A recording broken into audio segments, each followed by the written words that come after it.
बच्चों जो आपका पेपर हो चुका है, मैंने आपको देखिए पहले ही बता दिया था। जो क्वेश्चन पेपर देखिए इसमें बहुत सारे क्वेश्चन आपके डायरेक्टली पूछे गए हैं, कौन कौन से मैं आपको प्रूव्ड सहित बताने वाला हूं। और इस वीडियो में सॉल्यूशन भी आपको मिलेगा। जिन बच्चों का सेट सी है, मैंने पहले ही बता दिया था कि ये आपका पेपर आने वाला है। अगर आपने नहीं देखा था तो गलती करी आपने। अगर टेलीग्राम ग्रुप को ज्वाइन कर लेते तो आपको बहुत फ़ायदा मिल जाता है, ठीक है। चूँकि सेक्शन देखिए ये आपका जो सेट सी है, अलग अलग सेट आ रहे हैं। अगर आपके पास और सेट हो तो आप हमें सेंड कर सकते हैं।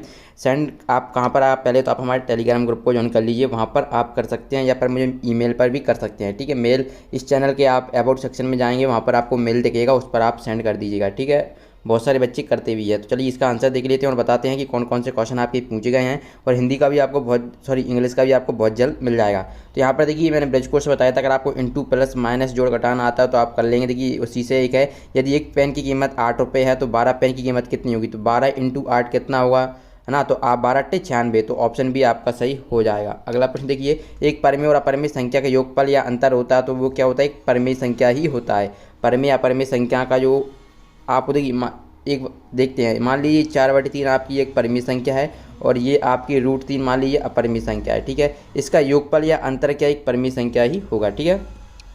नेक्स्ट देखते हैं, निम्नलिखित में से कौन सा बहुपद नहीं है। तो ये मैंने बताया था आपको, ऊपर वाला भी मैंने बोल दिया था किस तरीके से आएगा। तो ये 0 आपका क्या है, एक देखिए निम्नलिखित में से कौन सा बहुपद नहीं है, तो ये तो होगा नहीं, तो ठीक है, ये एक बहुपद है। अब जब हम y+2 को हम इस ऊपर लिखेंगे तो y की पावर -1, तो ये भी बहुपद नहीं होगा। तो इसमें क्या पूछा गया है, निम्नलिखित में से कौन सा बहुपद नहीं है। तो चलिए देख लेते हैं इसका आंसर। तो गाइस मुझे ऐसा लग रहा है कि ये क्वेश्चन मिसप्रिंट है। यहाँ पर निम्नलिखित में से कौन सा बहुपद होगा, क्योंकि देखिए ये बहुपद नहीं है, ये भी बहुपद नहीं है और ये भी बहुपद नहीं है, तो ओनली ये एक बहुपद है। तो ये आपको वैसे ऑप्शन सही होना चाहिए था, लेकिन ये क्वेश्चन मिसप्रिंट है, तो आपको पूरे अंक मिलेंगे, टेंशन ना लें, ठीक है। सब कुछ भी आपने आंसर किया हो इसका। समीकरण y 3x+5 ये मैंने आपको बताया था, जो मैंने फर्स्ट वीडियो डाली थी, जिसको 1 लाख बच्चों ने देखा है ना, 1 लाख बच्चों ने देखा है। अगर उसमें मैंने ये आपको बताया था, तो इसमें क्या होगा आपको बताना है कि क्या अद्वितीय हल होगा, केवल 2 हल होंगे, अपरिमित रूप से अनेक हल, इस तरीके से करना है। 3 असंरेख बिंदु से जाने वाली वृत्तों की संख्या होगी, तो ये आपको बताना है। और बेलन के पृष्ठीय क्षेत्रफल का सूत्र 2πr/h होता है ना। अगर कुल पृष्ठीय क्षेत्रफल मैंने ये वाला बताया था, तो मैंने बोल दिया था, ये भी आपको पढ़ लेना है, ठीक है। अगला प्रश्न देखिए, यहाँ पर अब देखते हैं रिक्त स्थान। देखिए अब इसमें हमें 7 से भाग देना है। 50 में हमको 7 से भाग देंगे, शेषफल बताना है कितना आएगा। तो ये 7 बार जाएगा 49, तो शेषफल कितना बचेगा 1, है ना। तो इसी में पूछा गया है, तो यही पूछा गया है। तो चलिए देखते हैं इसका। देखिए आपका 7 7 49 होगा, तो शेषफल कितना बचेगा 1 बचेगा। तो ये बच्चों 1 कर लेना है इसका, ठीक है। यहाँ पर 3 ऑप्शन दिए गए हैं, 7 1 2, तो 1 आपका सही होगा। 2 चरों वाले रैखिक समीकरण का आलेख होता है, तो एक सरल रेखा होता है या परवलय होता है या वृत्त, तो ये आपको बताना। तो ये कैसा सरल रेखा होता है। रेखा का विभाग जिसका एक अंत बिंदु हो कहलाता है, तो वो क्या कहलाता है। देखिए रेखा, ये एक रेखा है जिसका एक अंत बिंदु हो, तो वह क्या कहलाएगा, कर्ण कहलाती है, रेखा कहलाती है, रेखाखंड, ये आपको बताना है। एक थोड़ा ना टफ था पेपर, लेकिन बिल्कुल ज़्यादा टफ भी नहीं था। एक समचतुर्भुज के विकर्ण होते हैं, तो ये क्या बराबर होते हैं, समांतर होते हैं, यहाँ पर लंब। वृत्त की सबसे बड़ी जीवा वृत्त की क्या होती है, तो व्यास केंद्र चाप, तो व्यास होती है सबसे बड़ी, ठीक है। ये मैंने आपको बताया था, किसी घटना के घटित होने की प्रायिकता का अधिकतम मान होता है, तो ये कितना होता है 1 होता है। त्रिभुज के क्षेत्रफल का आधार और संगत शीर्ष लंबे के गुणनफल का होता है, तो ये कितना होता है 1/2, 1/4, 3/4, ये दिया गया है आपको, ठीक है। अगले देखते हैं। ये मैंने आपको 6 के 6 ही मैंने आपको बताया था। इसमें से अब मैंने आपको देखिए ये कौन कौन से बताए थे, ये बताया था मैंने आपको, ये बताया था, ठीक है। 3/5 को आपको डिवाइड करना आना चाहिए था, तो ये इनको ऐड करना आना चाहिए था आपको, तो ये आपको बताया था, ठीक है। अगर आप इसका करेंगे, देखिए यहाँ पर आपको मैं बता देता हूँ आंसर। जब आप 0.73 में 10 का भाग देंगे, तो ये क्या आएगा 0. तो ये जो आपका आंसर आएगा वो आएगा ये वाला गा नंबर का, ठीक है, ये आपका आ जाएगा। अगला देखिए -5.5 + 2.9 को जब आप ऐड करेंगे, तो ये कितना बचेगा, तो आपको वहाँ पर लिखना है ना। तो ये आप देखिए माइनस के 5.5 है और ये 2.9 है, ठीक है। तो करेंगे तो ये 15 6 यहाँ पर बचेगा, ये 4 2 है ना, 2.6, तो यानी इसका ये वाला आंसर आपका सही हो जाएगा। 5 का जब हम 3 में भाग देंगे तो कितना आएगा वो आपको बताना है ना। तो ये आप दे लीजिएगा, जोड़ घटाना भाग ही है। मैं आपको क्वेश्चन बताते जा रहा हूँ कौन कौन से पूछे गए थे, ठीक है। यहाँ पर देखिए ये मैंने आपको बताया था कि मूल बिंदु में भुज और कोटि दोनों शून्य होते हैं, तो बिल्कुल भुज कोटि देखिए मूल बिंदु के निर्देशांक 0 होते हैं, जिसमें x भुज होता है, y कोटि होता है। प्रत्येक प्राकृत संख्या एक पूर्ण संख्या होती है। ये आपने अगर नहीं पढ़ा हुआ तो ये आपकी एक्सरसाइज पहले ही चैप्टर किया तो आपने जरूर पढ़ा हुआ। एक ऋजु कोण की माप 180 डिग्री होती है, तो ये आपको बताना बिल्कुल सत्य है। दो सर्वांग आकृतियों के क्षेत्रफल बराबर होता है, तो ये भी सत्य है। अधिकतम बारहमता वाले ये भी मैंने आपको बताया था, तो बहुलक कहा जाता है, तो ये भी सत्य हो जाएगा। ये भी बताया था किसी घटना घटन होने की प्रायिकता ऋणात्मक नहीं हो सकती, तो ये सत्य है क्योंकि हमेशा पॉजिटिव होती है, धनात्मक। ठीक है, चलिए अगला देखते हैं।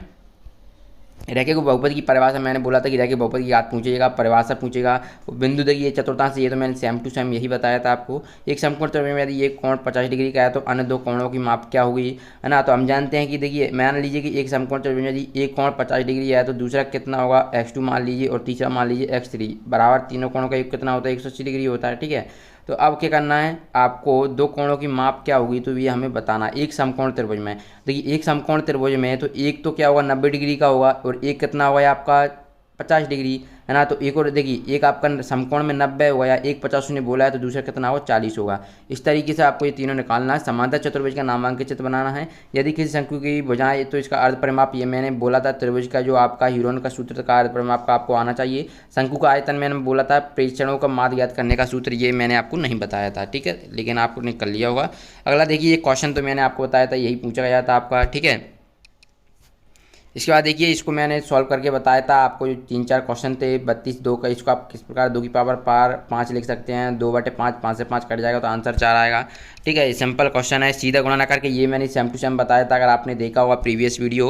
और साथ ही साथ इसका जो नीचे वाला है 12x² - 7x + 1 देखिए, 2 अंक के क्वेश्चन वही आए हैं। ये भी मैंने आपको बताया था, ये भी बच्चों ने जिन्होंने भी किया है इनका पूरा आएगा, फुल मार्क्स लेकर आएंगे। ये भी मैंने बताया था। क्वेश्चन देखिए पूरे टिप बिल्कुल डिक टू बिल्कुल वही के वही क्वेश्चन आए, कुछ अलग से नहीं आया। अथवा वाले भी वही क्वेश्चन आ रहे हैं। अगर आपने वीडियो नहीं देखी है तो फिर बच्चों आपकी वो गलती है, आप इसके लिए तो आप ही जिम्मेदार हैं।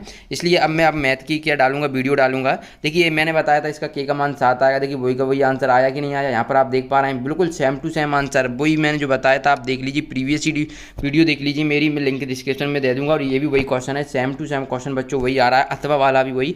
अगर आपने अभी तक इस चैनल को सब्सक्राइब नहीं है तो कर लीजिए, क्योंकि चैनल को सब्सक्राइब कर लीजिए, क्योंकि और बेल आइकन के बटन को प्रेस कर लीजिए, क्योंकि जब भी मैं नेक्स्ट इंग्लिश की वीडियो डालूंगा तो उसकी आप नोटिफिकेशन जब भी प्राप्त कर पाएंगे जब आप इस चैनल को सब्सक्राइब कर लेंगे। ठीक है, तो यहाँ पर देखिए ये क्वेश्चन वही की वही आ रहे हैं। अगर आपने अच्छी तरह से पढ़े होंगे तो आप बहुत अच्छे अंक ला पाएंगे।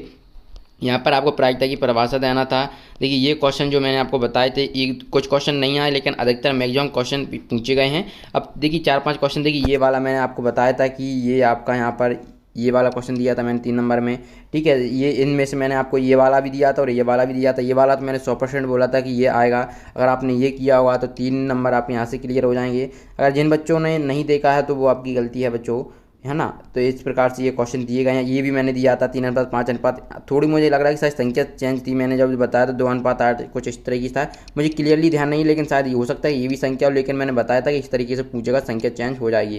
तो ऐसा है कि एक चतुर्भुज के विकर्ण परस्पर कोण, ये भी मैंने बोला था। अथवा वाला ही बच्चों वही क्वेश्चन आ रहा है। अगर आपने पढ़ा हुआ तो बहुत अच्छे अंक लेकर आए होंगे आप।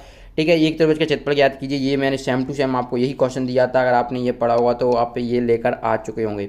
ठीक है, इस प्रकार से आपको ये क्वेश्चन भी देखने को मिल जाएगा। देखिए अथवा वाले वही क्वेश्चन देखने को मिल रहे हैं। तो अगर आपने ये पूरी तरीके से अच्छी तरीके से हमारी वीडियो देखेंगे तो आप फुल मार्क्स ले पाएंगे। ठीक है, मिलते हैं नेक्स्ट वीडियो में, धन्यवाद।